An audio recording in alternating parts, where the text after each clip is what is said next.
মানুষ প্রতারণা দেখতে পেয়েছে। এই সরকার যা যা করেছে বা ঘোষণার ক্ষেত্রে যা যা রেখেছে তা নিয়ে আমাদের পক্ষ থেকে, অর্থাৎ ভারতীয় জনতা পার্টি পশ্চিমবঙ্গ প্রদেশের পক্ষ থেকে কিছু বিষয় আপনাদের কাছে তুলে ধরার আছে। এই বিষয়ে মাননীয় বিধানসভার বিরোধী দলনেতা শ্রী শুভেন্দু অধিকারী মহাশয় এখন আপনাদের সামনে বিষয়টি রাখবেন। শুভ সন্ধ্যা। আপনারা জানেন, প্রথমত নির্বাচনের বছরে পূর্ণাঙ্গ বাজেট হয় না। এটাকে বাংলায় অন্তর্বর্তী বাজেট বলে এবং ইংরেজিতে বলা হয় ভোট অন অ্যাকাউন্ট। কেন ভোট অন অ্যাকাউন্ট করা হয়? কারণ পশ্চিমবঙ্গে নির্বাচনের মডেল কোড অফ কন্ডাক্ট গত কয়েকটি নির্বাচনে দেখা গেছে ফেব্রুয়ারির শেষের দিকে অথবা মার্চের প্রথমের দিকে লাগু হয়ে যায়, কার্যকর হয়ে যায়।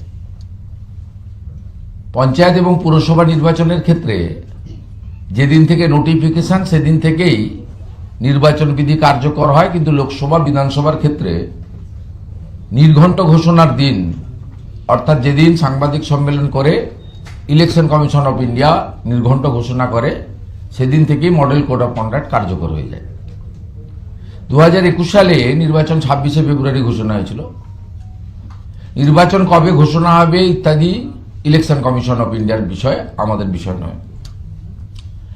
সেই কারণে এটাকে পূর্ণাঙ্গ বাজেট বলা যায় না, ভোট অন অ্যাকাউন্ট করা হয় এপ্রিল, মে, জুন, জুলাই। ঠিক একইভাবে 2024-এ লোকসভার ক্ষেত্রেও ভারতবর্ষের তৎকালীন অর্থমন্ত্রী, অর্থাৎ বর্তমান অর্থমন্ত্রী শ্রীমতী নির্মলা সীতারামনজি একই জিনিস করেছিলেন। এটাতে বিশেষ বিশেষ ঘোষণা প্রতিশ্রুতি হয় না।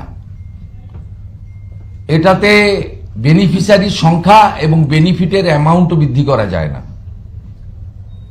মূলত সরকারের যে রেকারিং এক্সপেন্ডিচার, চলমান প্রকল্প, বিভিন্ন সামাজিক প্রকল্প, ভাতা ইত্যাদিতে তাদের যে তারা পান, সেটাকে চালানোর জন্য, পেনশনার্সদের জন্য যা যে পান সেইটা কন্টিনিউ করার জন্য 4 মাসের একটি ভোট অন অ্যাকাউন্ট করা হয় অন্তর্বর্তী বাজেট।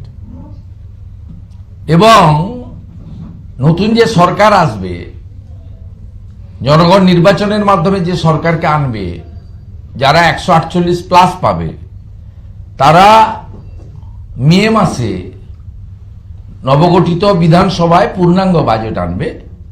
8 মাসের হলেও সেটাকেই বলা হয় পূর্ণাঙ্গ বাজেট। স্বাভাবিকভাবে এটা নিয়ে তৃণমূল কংগ্রেসের ভীষণ রকমের প্রতারণা, মিথ্যাচার, এক কথায় জাগলারি, এবং ভোটারদের একটা অংশকে প্রভাবিত করার চেষ্টা। তৃণমূল কংগ্রেস জানে এই নির্বাচনে তারা হারবে। তাদের ধ্যান জ্ঞান স্বপ্ন এসআইআর আটকানো।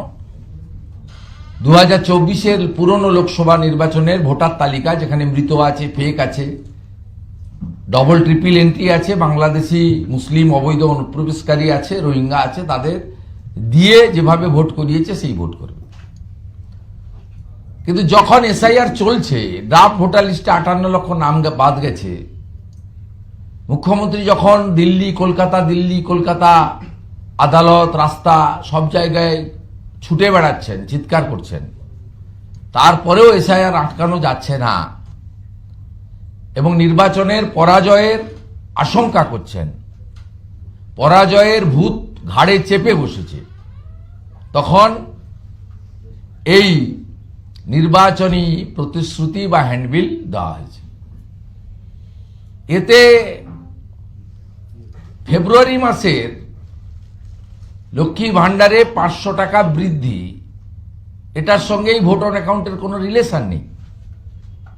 এটার জন্য আলাদা ডিক্লারেশন পরম্পরা বা অর্থনৈতিক যে গাইডলাইন অনুযায়ী দিতে হতো এবং তার জন্য অ্যাডিশনাল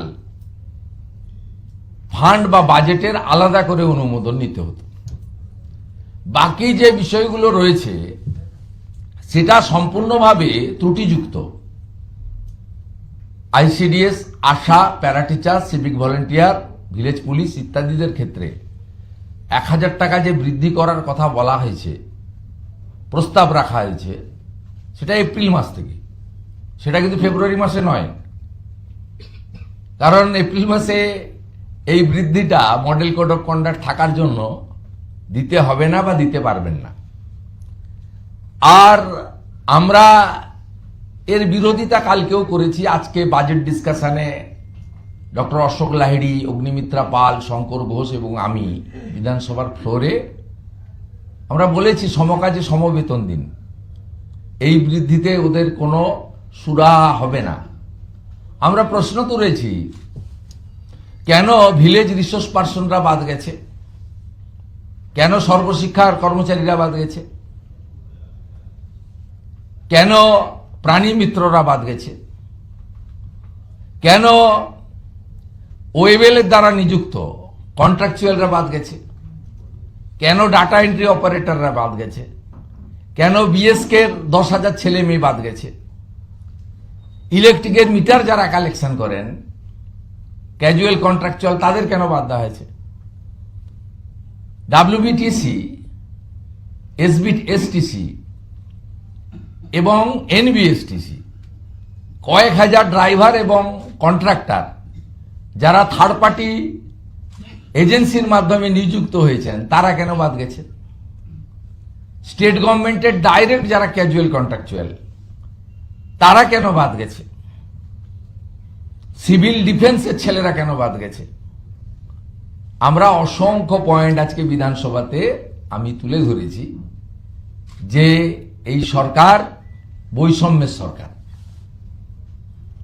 এই সরকারের চোখ বন্ধ থাকে একদিকে এবং সব সময় ভোটের পাটিগণিতের হিসাব, তোষণের রাজনীতি, যোগ বিয়োগ, কতটুকু ভোট দরকার, 45% পেতে গেলে কি করতে হবে, তার যোগ বিয়োগ করে তারা এই সমস্ত কাণ্ড কারখানা করেন এবং মডেল কোড অফ কন্ডাক্ট থাকাকালীন বেনিফিটও বাড়ানো যায় না, বেনিফিশিয়ারির সংখ্যাও বাড়ানো যায় না।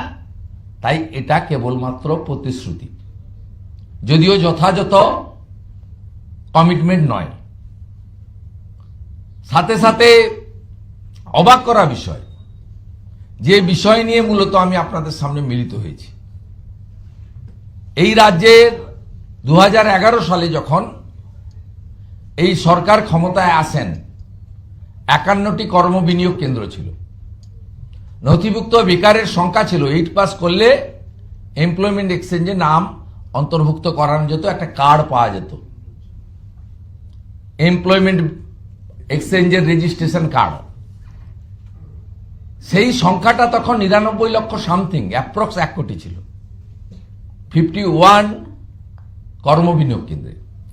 মুখ্যমন্ত্রী 2013 সালের কর্মবিনিয়োগ কেন্দ্রগুলোকে ক্লোজ করে দেন। তার আধিকারিক এমপ্লয়ি সর্বস্তরের কর্মচারীকে শ্রম দপ্তরের সঙ্গে, লেবার ডিপার্টমেন্টের সঙ্গে মার্চ করে দেন। অর্থাৎ তিনি প্রথমেই, যাতে এই ডাটাটা কেউ কম্পেয়ার করতে না পারে,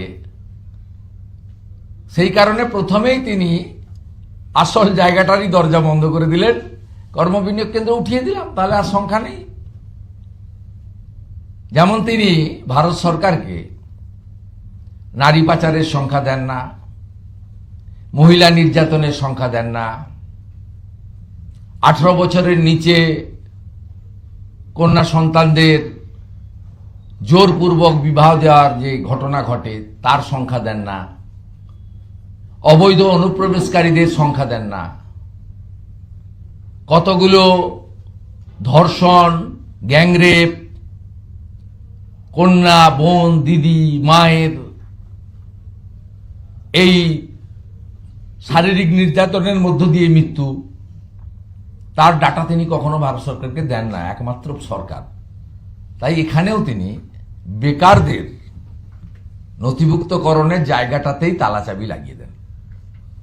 লাগিয়ে দেওয়ার কারণ হিসেবে তিনি কি বলেন, তিনি তৎকালীন অর্থমন্ত্রী, যিনি এখনো ক্যাবিনেট মন্ত্রী পদমর্যাদা, কালকে প্রেস কনফারেন্সও করেছেন, যিনি এখানে বিজিবিএসে বড় বড় ভাষণ মারেন, ডক্টর অমিত মিত্র, যার নেতৃত্বে 6 লক্ষ পার্মানেন্ট পোস্ট অ্যাবলিশ করা হয়েছে, যার নেতৃত্বে রাজ্য সরকারের স্থায়ী পদকে বিলুপ্তি ঘটিয়ে কন্ট্রাকচুয়াল নেওয়া হয়েছে, যেখানে schedule caste, schedule tribe, original other backward classes, physically challenge, ex সার্ভিসম্যানদের যে রিজার্ভেশন সেটা সেক্ষেত্রে মেনটেন করা হয়নি।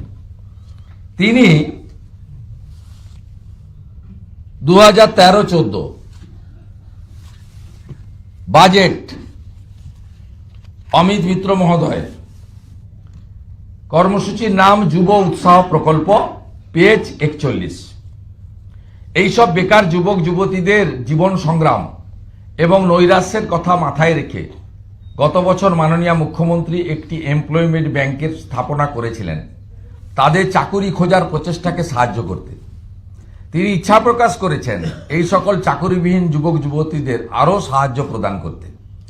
মাননীয় মুখ্যমন্ত্রী এই গভীর উদ্বেগের কথা মাথায় রেখে আমি আনন্দের সাথে যুব উৎসাহ প্রকল্প নামে একটি নতুন প্রকল্প ঘোষণা করছি, যা চাকুরিবিহীন যুবক যুবতীদের একটি ছোট আর্থিক সহায়তা প্রদান করবে। অষ্টম শ্রেণী উত্তীর্ণ 18 থেকে 45 বছরের যুবক যুবতী যারা এমপ্লয়মেন্ট ব্যাংকে নথিভুক্ত হয়েছেন তারা এই প্রকল্পের আওতায় মাসে 1500 টাকা ভাতা পাবেন। 2013 ফেব্রুয়ারি মাস, রাজ্য বাজেট, তদানীন্তন অর্থমন্ত্রী বর্তমান মুখ্যমন্ত্রীর অর্থনৈতিক উপদেষ্টা ডক্টর অমিত মিত্র।